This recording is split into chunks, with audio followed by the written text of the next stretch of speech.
तुमच्या विश्वासाचा आवाज, जळगाव उन्नती. जनसामान्याचे प्रश्न, न्यायासाठी लढणाऱ्या मजलुमांचे हित. आम्ही नेहमीच तुमच्या सोबत. सत्याला वाचा फोडणारी बातमी, जलद आणि अचूक माहिती मिळवण्यासाठी जळगाव उन्नती न्यूजवर रहा अपडेट. 245 क्विंटल राशन तांदूळ जप्त. मध्यरात्रीची धडक कारवाई उघडकीस आणते काळाबाजाराचा संशय.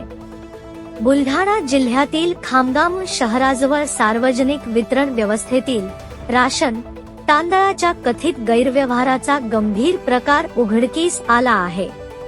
नांदुरा येथून गोंदिया मार्गे वाहतूक होत असलेल्या तांदळाने भरलेल्या एका ट्रकवर सबडिव्हिजनल पोलीस ऑफिसर प्रदीप पाटील यांच्या पथकाने कारवाई करत तब्बल 245 क्विंटल तांदूळ जप्त केला. या कारवाईमुळे जिल्ह्यात खळबळ उडाली असून काळाबाजाराचा संशय अधिक गडद झाला आहे. ही कारवाई रात्री सुमारे 10 वाजण्याच्या सुमारास मुंबई नागपूर राष्ट्रीय महामार्गावर टेंभुर्णा फाटा परिसरातील फ्लायओव्हरसमोर करण्यात आली. संशयास्पद हालचाली आढळल्याने पोलिसांनी नांदुराहून नागपूरकडे जाणारा BR 5128 क्रमांकाचा ट्रक अडवून तपासणी केली. तपासणी दरम्यान ट्रकमध्ये मोठ्या प्रमाणात तांदळाचे डबे आढळून आले. पोलीस तपासात ट्रकमध्ये एकूण 500 डबे तांदूळ सापडला. या तांदळाचे एकूण वजन सुमारे 245 क्विंटल असून त्याची किंमत अंदाजे 4,24,750 रुपये असल्याची प्राथमिक माहिती आहे. याशिवाय तांदूळ वाहतूक करणाऱ्या ट्रकची किंमत सुमारे 15 लाख रुपये असल्याचे सांगण्यात येत आहे. त्यामुळे जप्त मालाची एकूण किंमत मोठ्या प्रमाणात आहे. PDS तांदळाचा संशय, चालक व क्लीनर ताब्यात.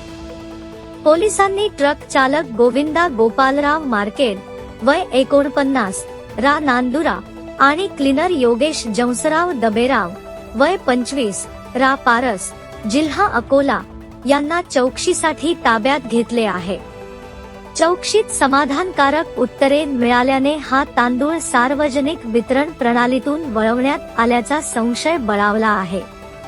PDS तांदूळ गरीब व गरजू नागरिकांसाठी असतो, त्यामुळे अशा प्रकारचा गैरव्यवहार गंभीर मानला जातो. या प्रकरणात पोलिसांनी तांदूळ आणि ट्रक जप्त करून पुढील कारवाईसाठी खामगाम ग्रामीण पोलीस ठाण्याच्या ताब्यात ठेवला आहे. तसेच जप्त केलेला माल सुरक्षिततेच्या दृष्टीने पोलीस ठाण्याच्या आवारात जमा करण्यात आला आहे. कायदेशीर प्रक्रिया पूर्ण केल्यानंतर पुढील तपास सुरू ठेवण्यात येणार असल्याचे पोलिसांनी सांगितले. या घटनेबाबत अधिकृत माहिती मिळवण्यासाठी पोलिसांनी खामगाम तहसील कार्यालयाशी संपर्क साधत लेखी पत्रव्यवहार केला आहे. मात्र उशिरा रात्रीपर्यंत तहसील कार्यालयाकडून कोणताही स्पष्ट प्रतिसाद मिळाल्याने संशय आणखी वाढला आहे.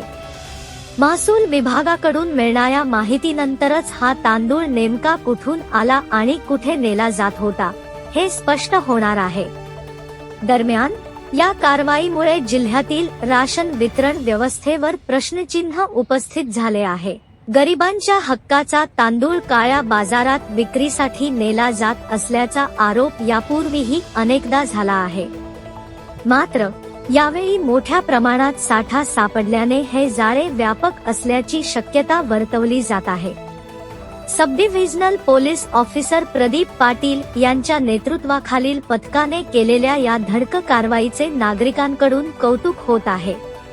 प्रशासनाने या प्रकरणाचा सखोल तपास करून दोषींवर कठोर कारवाई करावी, अशी मागणी सर्वसामान्य नागरिक व सामाजिक संघटनांकडून केली जात आहे.